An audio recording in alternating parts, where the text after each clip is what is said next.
Bonjour, bonsoir à tous les bien-aimés dans le Seigneur. Serviteurs et servants de l'Éternel, soyez bénis de la part du pasteur Salomon Lucel Kaninga de l'émission Lait de l'Église.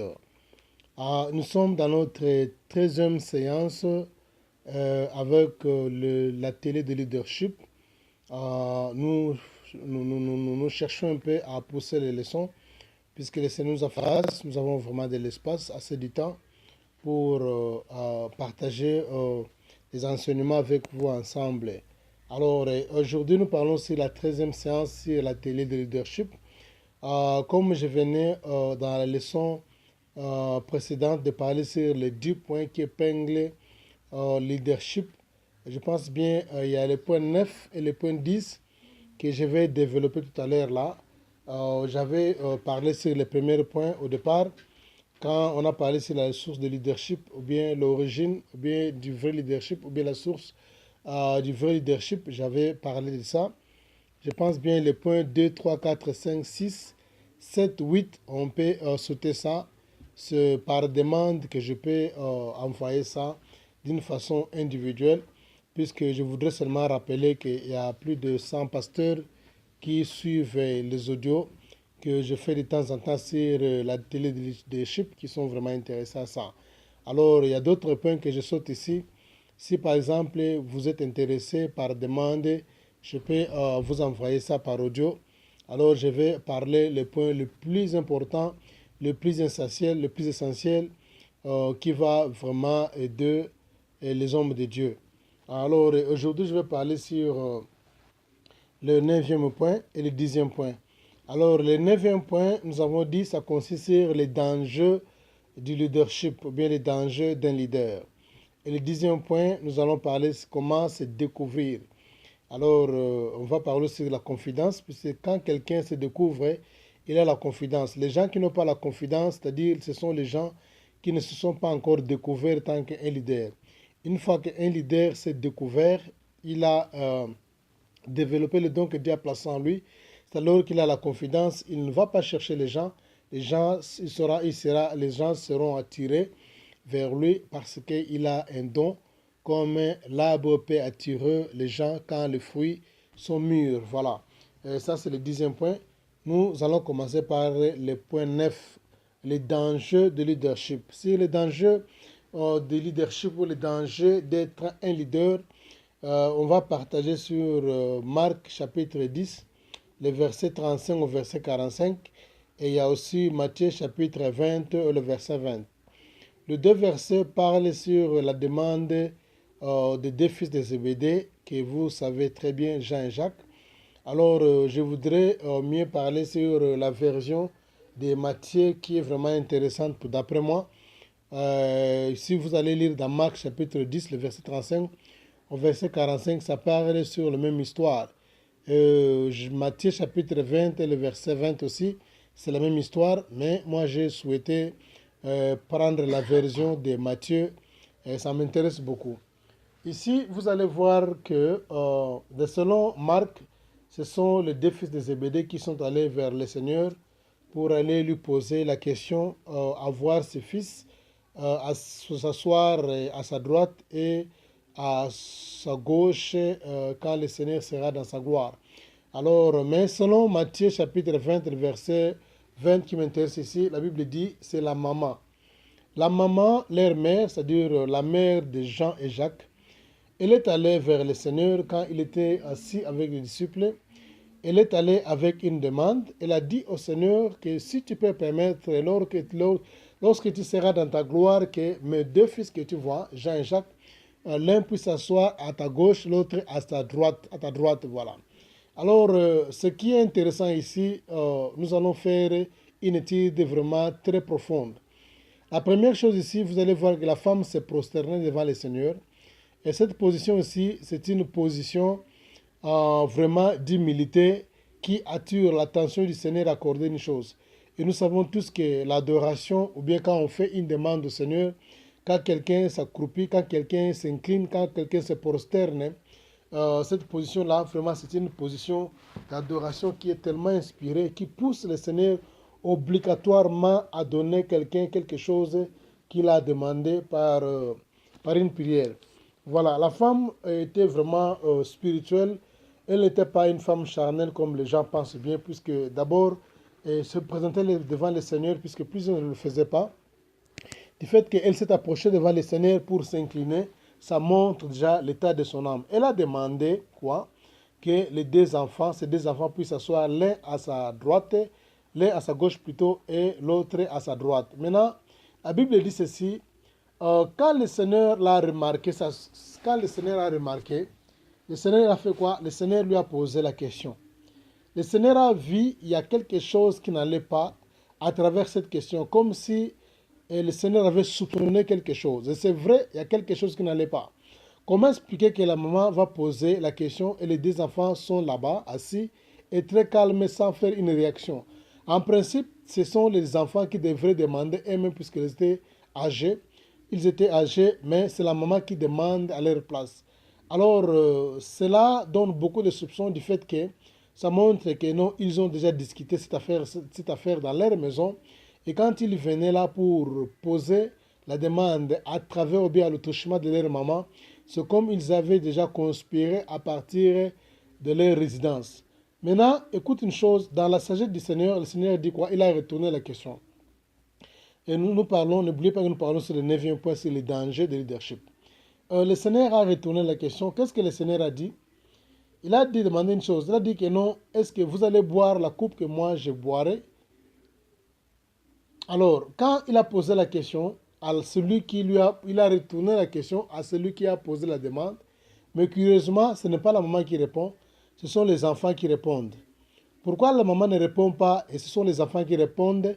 C'est parce que ça montre clairement que cette affaire a été déjà discutée dès leur départ, avant qu'ils viennent ici, qu'ils étaient à la maison, dans la réunion familiale, ils ont discuté ça ensemble. Puisque la maman posait la question, maintenant quand le Seigneur retourne, elle a posé plutôt la demande, mais quand le Seigneur retourne la question pour savoir si vous allez boire la coupe que je bois, maintenant ce sont les enfants qui répondent. Les enfants, ils ont dit quoi? Ils ont dit que non, oui, d'accord, nous allons boire cette coupe-là. Pour faire voir pourquoi cette question inspire les dangers pour devenir un leader. Quand les gens posent une demande, le Seigneur leur montre les dangers.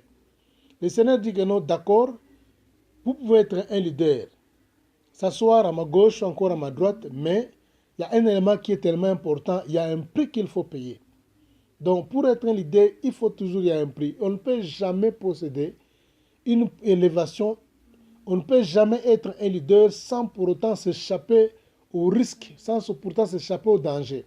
Donc chaque élévation, chaque titre, chaque position d'un leader a toujours été enfermé par un danger ou bien par un risque. Il n'y a pas moyen qu'on peut élever quelqu'un étant qu'un leader sans pour autant passer par les risques.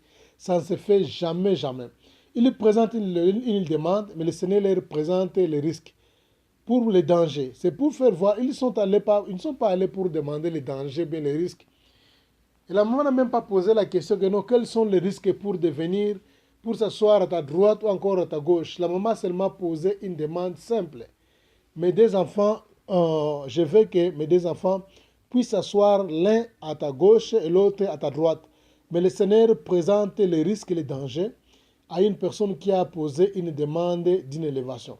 Voilà pour dire que l'élévation ou bien le leadership est toujours lié avec des risques. Il n'y a pas un leader sans risque. Vous allez voir la vie des gens comme des Martin Luther King, vous savez, leur mort, ce sont des gens qui ont influencé, qui ont inspiré les gens, qui ont combattu un système et qui ont banni la peur, mais le risque c'est quoi? Il était assassiné. Ils sont nombreux dans la Bible. Quand on parle de leaders, ils sont nombreux dans la Bible. C'est-à-dire, il y a des gens qui sont ici, ne sont pas assassinés, il y a plusieurs qui sont même arrêtés, qui sont emprisonnés. Les gens comme des Mandela, ils étaient des leaders, ils étaient arrêtés maintes fois. Mahatma Gandhi also, on les avait arrêtés plusieurs fois, enfermés dans la prison. Plusieurs leaders dans l'histoire du monde et dans la Bible, ce sont les gens qui ont été exposés dans quoi? Dans les dangers, dans les risques. La femme pose une demande, mais le Seigneur lui montre les risques, les prix à payer. Il dit que non, est-ce que vous devez boire la coupe? Vous boirez la coupe que moi je veux boire. il leur présente les risques pour dire qu'il n'y a pas un leader sans risque, il n'y a pas un leader qui n'a pas sans prix. Il faut payer un prix, il faut boire. Quand on dit vous allez boire la coupe, c'est-à-dire c'est un mot juif, la coupe signifie les risques, les dangers. Ce n'est pas la coupe qui est quelque chose qui est matériel, non. La coupe n'a rien à voir avec le matériel. Quand le Seigneur parlait de la coupe, ça montre les risques et les dangers, tu vois. C'est comme ça que les Juifs s'exprimaient pendant leur temps. Quand on parle de la coupe, alors on voyait déjà la mort, ou bien les risques et les dangers. C'est pourquoi quand le Seigneur priait à la montagne, il dit que le Seigneur enlève cette coupe devant moi. Quand il demandait que non, Seigneur enlève cette coupe devant moi, que ta volonté soit faite. Donc quand le Seigneur vous priait là, quand il demandait que son Père puisse enlever la coupe, c'est-à-dire quoi? Les risques et les dangers qui guettaient déjà avant sa mort. C'est ça, les Juifs, ils s'exprimaient la coupe comme étant un danger, étant le risque. C'est ça. Alors, euh, c'est alors que nous allons comprendre que chaque élévation de leadership est liée avec une coupe, avec un prix à payer. On ne peut jamais être leader et s'échapper des risques. Quelqu'un qui accepte d'être leader, il a accepté d'exposer sa vie à tout risque. Il peut tout perdre, comme j'avais dit là. Il peut tout perdre à un instant. Il y a des leaders qu'on a incendié leur maison, qu'on a tué la famille, qu'on a violé les enfants et qu'on a incendié. Et vraiment, c'est quelque chose qui est normal. Quand le Seigneur dit plus tard dans le même passage que non, je sais que vous boirez la même coupe que je bois. Voilà. Il dit encore, je sais qu'il reconnaît maintenant que je sais que vous boirez la même coupe que je bois. Par là, le Seigneur voulait faire voir, il prophétisait déjà pour la mort des apôtres. Nous savons que les apôtres, parmi les 12, c'est 95, plus de 95%, bien 85% qui ont été assassinés. Tu vois, il y avait que peu qui étaient morts par une occasion naturelle. La plupart étaient assassinés. On l'avait tué, on l'avait lapidé. Ils étaient assassinés, la plupart des apôtres parmi les 12. C'est de cette coupe-là, c'est de ce danger-là que le Seigneur passait, puisqu'il avait déjà vu que leur leadership, ça va leur coûter un prix un jour. Ils voyaient déjà leur mort. Quand ils disaient que non, je sais que vous boirez la même coupe que moi. Ils voyaient déjà. Maintenant, qu'est-ce que le Seigneur dit encore? Il dit que non. Mais quant à s'asseoir à ma droite ou à ma gauche, cela ne dépend pas de moi, mais cela sera donné à casser à qui mon Père l'a réservé. C'est-à-dire, il y a les gens que Dieu a réservés. Dieu a réservé des postes-là à des gens.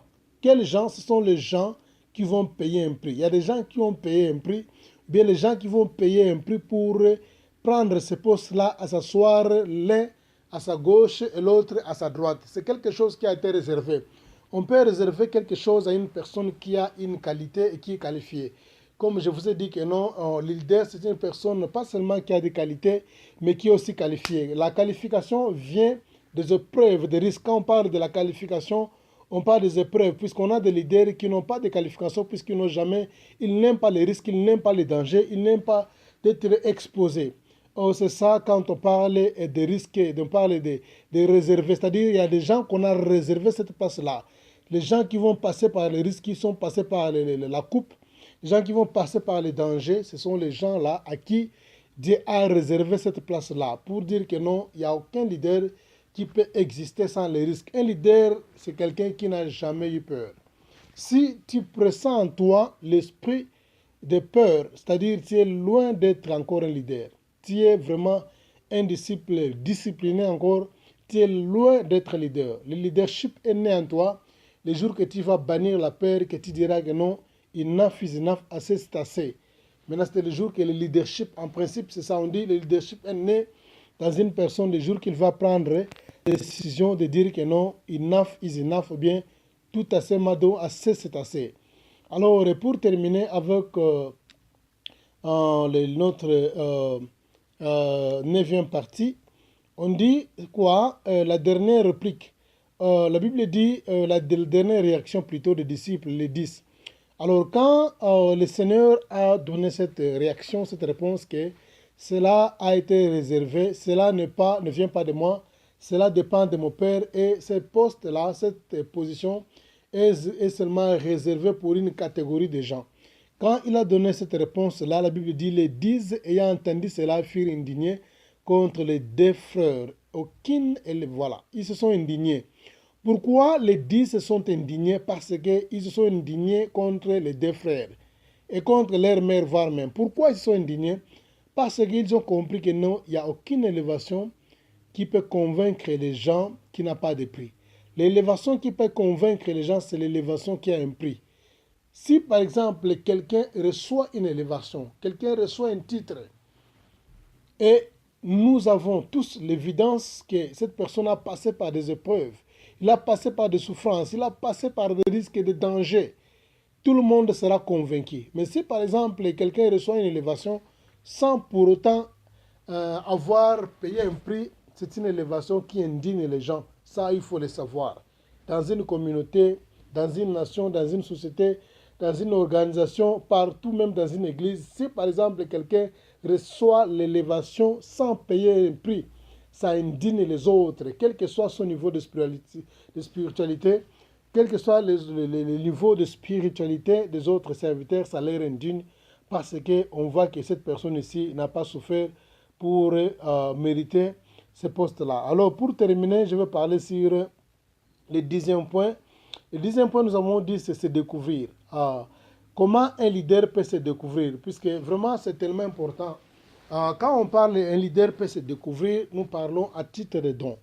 Le leader doit se découvrir à titre de don. Comme je dis que le sel a de la valeur à partir de la saveur. On peut reconnaître le sel que par la saveur. S'il n'y a pas la saveur, on ne peut jamais reconnaître le sel. On peut reconnaître un leader par les dons que Dieu a placés en lui. Alors, les dons-là, quand un leader se découvre en lui-même, il a la confidence. Il n'a pas besoin du témoignage des autres, puisqu'il a déjà une confidence. C'est-à-dire, toute personne qui a besoin de devenir un leader, puisqu'on est né leader, on devient leader. Toute personne qui est née, qui a besoin de devenir un leader, il doit tout d'abord faire quoi? Il doit d'abord se découvrir les dons que Dieu a placés en lui pour avoir une confidence. Une fois que tu as la confidence, tu te découvres en toi, tu as la confidence, tu n'auras pas besoin de témoignages des gens parce que tu es sûr de quelque chose que Dieu a placé en toi. Ça, je vais lire ça dans Jean chapitre 2, verset 23, comme j'avais promis. La Bible dit ceci, Jean chapitre 2, verset 23, la Bible dit ceci. Pendant que Jésus-Christ était à Jérusalem à la fête de Pâques, plusieurs crient en son nom, voyant les miracles qu'il faisait. Mais Jésus-Christ ne se fiait point à eux parce qu'ils les connaissaient tous. Et parce qu'il n'avait pas besoin qu'on lui rendît témoignage d'aucun homme, car il savait lui-même ce qui était dans l'homme. Voilà, c'est vraiment un des passages que j'aime bien. Je peux oublier tous les passages de la Bible, vraiment, mais sauf ce passage, je n'oublierai jamais ce passage. C'est le passage qui m'a vraiment touché, que le passage que j'aime beaucoup, que je médite à tout moment. Quand je marche, que je donne beaucoup de considération, que j'aime plus le passage ici. Suivez ça bien. Jean chapitre 2, verset 3. Qu'est-ce que la Bible dit ceci? Nous parlons sur se découvrir et la confidence. Le Seigneur est allé à Jérusalem à la fête de Pâques. Il a fait beaucoup de miracles. Et pendant ces miracles-là, la Bible dit quoi? Beaucoup de gens crient en lui à cause des miracles. Dieu n'est pas Dieu à cause des miracles. Dieu n'est pas Dieu à cause de ce qu'il a créé. Dieu n'est pas Dieu parce qu'il t'a créé, parce que tu es en vie. Après notre mort, la vie va continuer. C'est-à-dire, Dieu n'est pas Dieu parce qu'il y a des miracles. Non, c'est-à-dire, on voulait limiter la puissance, la divinité de Jésus. On voulait limiter la grandeur, sa gloire, par les miracles qu'ils ont vus. C'est-à-dire, sans les miracles, ils ne pouvaient pas croire en Jésus. Ils ont crié au Seigneur parce qu'ils ont vu les miracles. C'est-à-dire, sans les miracles, ils ne pouvaient pas croire en lui, puisque Dieu n'est pas seulement là, il n'est pas Dieu à cause des miracles. Il est Dieu parce qu'il est Dieu. La personne qui l'a établi Dieu, il était Dieu avant les miracles, avant la création, il était Dieu. Après la création, il restera toujours Dieu. Il n'a point changé. Mais les gens voulaient lui limiter. Pourquoi? Ils ont crié à lui seulement parce qu'ils ont vu les miracles. Alors, le point clé ici, c'est quoi? Verbe croire et verbe voir. Ils ont cru parce qu'ils ont vu le miracle. S'ils n'avaient pas vu le miracle, ils ne pouvaient pas croire à lui. C'est ça. Alors, en principe, si par exemple les gens croient à toi, un prédicateur, à toi, un leader dans ton église, après avoir prêché, après la manifestation du Saint-Esprit, après la délivrance, après des guérisons miracles que Dieu t'a utilisé, les gens viennent te faire les éloges comment un prédicateur sent. Il se sent très à l'aise, il se sent joyeux, il se sent excitant, mais ce n'est pas le cas avec le Seigneur.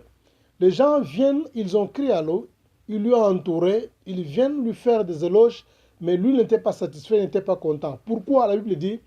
Parce que Jésus-Christ se fiait point, il ne se fiait point à eux. Donc, se fier, comme on dit en lingala, a banda ko tia moteme pa na bangote, mi pesa ki pa na bangote, banda ko tia moteme pa na bangote. Le Seigneur ne se fiait point à eux parce qu'il les connaissait tous. Voilà, la suite dit ceci, parce qu'il n'avait pas besoin qu'on lui rendît témoignage. Donc, qu'un homme, le Seigneur n'avait pas besoin qu'une personne puisse lui rendre témoignage. Pourquoi? Puisqu'il se connaissait déjà. Il s'est découvert à lui-même, il savait ce qui était en lui. Les dons que tu as en toi, si tu es sûr d'un don que Dieu a placé en toi, tu n'as pas besoin de témoignage des gens. Quel que soit, les gens peuvent donner un témoignage positif ou négatif, tu as la confidence en toi.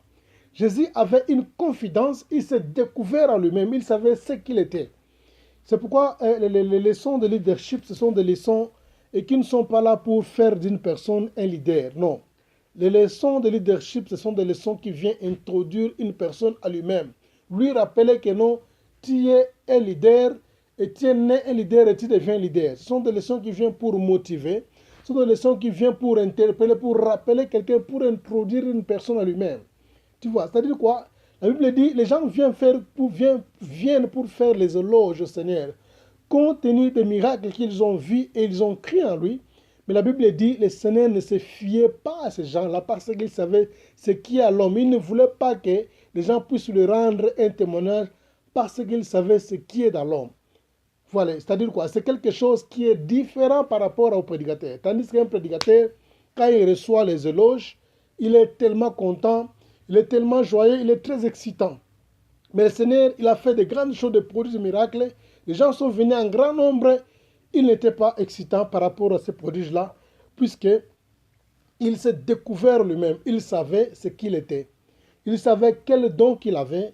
Il avait la confidence en soi-même. Il s'est découvert soi-même. Il savait ce qu'il était. Alors, quand quelqu'un est leader, il n'a pas le temps d'aller suivre les gens derrière, leur imposer, leur forcer à croire en lui, leur forcer de le suivre, leur forcer de lui faire confiance. Non, non, non. Ça, ce n'est pas le leadership. Tu crois en moi ou pas, je reste leader. Les gens croient en toi ou pas, tu restes leader. Ce qui te manque, c'est quoi? Tu n'as jamais découvert, c'est pourquoi tu te plains beaucoup. Les jours que tu vas te découvrir, tu n'auras pas besoin que les gens puissent te rendre témoignage. Tu n'auras pas besoin que les gens fréquemment puissent te jeter les éloges, des fleurs, puisque tu as la confidence de quelque chose que Dieu a placé en toi. Voilà, aujourd'hui nous arrêtons là avec notre 13e séance de leadership.